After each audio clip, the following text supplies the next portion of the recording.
बिस्मिल्लाहिर्रहमानिर्रहीम। नेक्स्ट हम अपना टॉपिक देखते हैं। ये है अदर सेल वॉल और मेम्ब्रेन एक्टिव एजेंट्स। इसमें ये नॉन बीटा लैक्टोमेसेस ड्रग्स हैं। अब हम जो करेंगे, सबसे पहले आ जाती है ये वैंकोमाइसिन। वैंकोमाइसिन क्या है? ये बैक्टीरिसाइडस ग्लाइकोप्रोटीन है, ठीक है। और ये इसका मैकेनिज्म कैसा है? इसका मैकेनिज्म है, ये डी वाला टर्मिनल होता है पेप्टिडोग्लाइकन पेंटापेप्टाइड साइड चेन का, ठीक। तो ये उस डी वाला टर्मिनल पे क्या करती है? बाइंड कर जाती है। जब ये डी वाला टर्मिनल पे बाइंड कर जाती है तो फिर ये क्या करती है? ये इनहिबिट करवा देती है ट्रांसग्लाइकोसाइलेशन। ये इसको इनहिबिट करवा देती है, ठीक है। तो सिंपल सा डी वाला टर्मिनल पे बाइंड करती है और पेप्टिडोग्लाइकन की पेंटापेप्टाइड साइड चेन पर, और फिर क्या करती है? इनहिबिट कर देती है ट्रांसग्लाइकोसाइलेशन। ये एक स्टेप होता है सेल वॉल सिंथेसिस में, तो ये उसको इनहिबिट करवा देती है, जिसकी वजह से क्या होती है कि पेप्टिडोग्लाइकल जो चेन है ना, इसकी क्या होती है? इलोंगेशन नहीं होती और क्रॉस लिंकेज भी नहीं होती।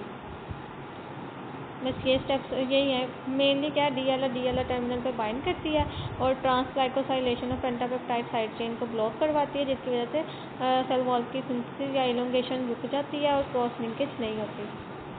ये पॉइंट्स आपने याद रख लेने हैं। और ये इसके अगेंस्ट भी रेजिस्टेंस आ चुकी है। कौन कौन से स्ट्रेन्स में? Enterococci, vancomycin resistant enterococci and staphylococcus aureus.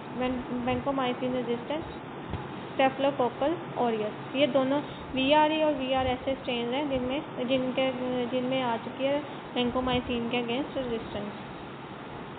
ये कैसे रेजिस्टेंस आई है? मैकेनिज्म ऑफ रेजिस्टेंस इन्होंने बताया कि कैसे आ गया।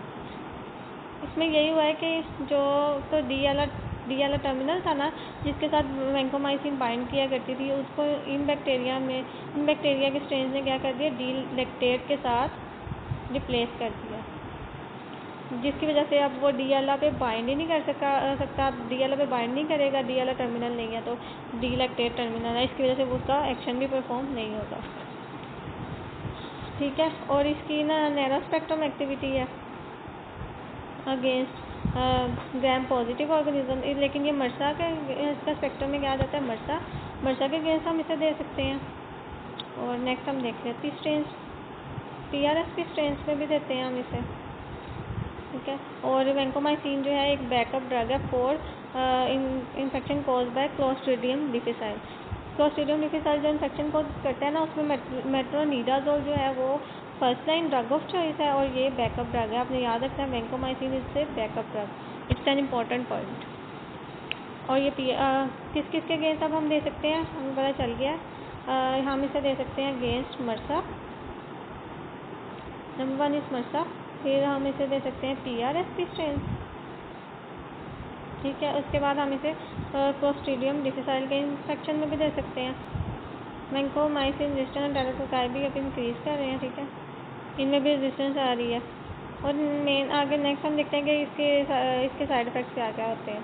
और इसका फार्माकोकाइनेटिक्स देख लेते हैं कि ये जो है गैस्ट्रोइंटेस्टाइनल ट्रैक्ट से एब्जॉर्ब नहीं हो पाती, और इसे हम क्या देते हैं? बैक्टीरिया एंटेरोकोलाइटिस के लिए हम इसे ओरली दे सकते हैं, लेकिन। और इसके बाद है ये कहाँ से मतलब कि एलिमिनेट होती है? ये एलिमिनेट होती है अनचेंज इन यूरिन। इसका ना एक इम्पॉर्टेंट पॉइंट है रेडमैन सिंड्रोम, ये आपने याद रखना है, रेडमैन सिंड्रोम, ठीक है। रेडमैन सिंड्रोम कब होता है? जब हम रैपिड इंट्रावेनस इन्फ्यूजन देते हैं ना वैंकोमाइसिन की। इस केस में क्या होती है कि हिस्टामाइन बहुत ज़्यादा रिलीज होती है और फ्लशिंग होने लग पड़ती है और वो रेडनेस हो जाती है, जिस वजह से इसे रेडमैन सिंड्रोम कहते हैं। और इसमें और क्या क्या टॉक्सिक इफेक्ट आ जाते हैं? चिल्स आ जाता है, फीवर, फ्लेबाइटिस, ऑटोटॉक्सिसिटी, नेफ्रोटॉक्सिसिटी, ठीक है। ये रेडमैन सिंड्रोम आपने याद रखना है, इसी में होता है सिर्फ। और ये intravenous infusion, rapid intravenous infusion की वजह से हो रही है, ये भी मेन पॉइंट है। नेक्स्ट आ जाती है फॉस्फोमाइसिन। फॉस्फोमाइसिन भी क्या है? एंटी मेटाबोलाइट इनहिबिटर है और साइटोसोलिक इनोल पायरुवेट ट्रांसफरेज, ये एक एंजाइम का नाम है। और ये क्या करता है? ये formation of N acetyl muramic acid जो है ना, उसको ब्लॉक कर देता है, जिसकी वजह से जो कि एक प्रिकर्सर मॉलिक्यूल होता है पेप्टिडोग्लाइकन चेन का, और रेजिस्टेंस जो सी है वो आती है via decrease intracellular accumulation of the drug. ठीक है, ये बस इतनी इम्पोर्टेंट नहीं है, बस आप ये थोड़ा सा पढ़ लें, आइडिया हो जाए आपको। और इसका जो है ना, ये इसकी बात एक याद रख लें, सिंगल डोज में ये जो ड्रग है ना less effective than a 7 day course of treatment with fluoroquinolone. इसका साइनर्जिस्टिक इफेक्ट भी है with beta lactam and quinolone antibiotics. Next आ जाए बेसिट्रासिन पे। बेसिट्रासिन भी क्या है, बेसिट्रासिन भी एक पेप्टाइड एंटीबायोटिक है। ठीक है, और ये क्या करती है, ये भी सेल वॉल सिंथेसिस को इनहिबिट करती है in gram positive organism. Gram positive organism में ये late stage of cell wall synthesis को इनहिबिट करती है। इसकी ये मार्क्स नेफ्रोटॉक्सिसिटी करती है। ठीक है, इसलिए इसे टॉपिकल यूज़ के लिए लिमिट किया गया। और साइक्लोस्पोरिन पर आ जाए। साइक्लोस्पोरिन जो है वो एंटी मेटाबोलाइट है। ये हम यूज़ करते हैं टीबी, ये second line treatment for TB में भी ये ड्रग हम यूज़ करते हैं। ठीक है, ये ब्लॉक करते हैं इनकॉर्पोरेशन ऑफ डी-एला को, डी-एला की इनकॉर्पोरेशन को ब्लॉक करते हैं इनटू द पेंटापेप्टाइड साइड चेन।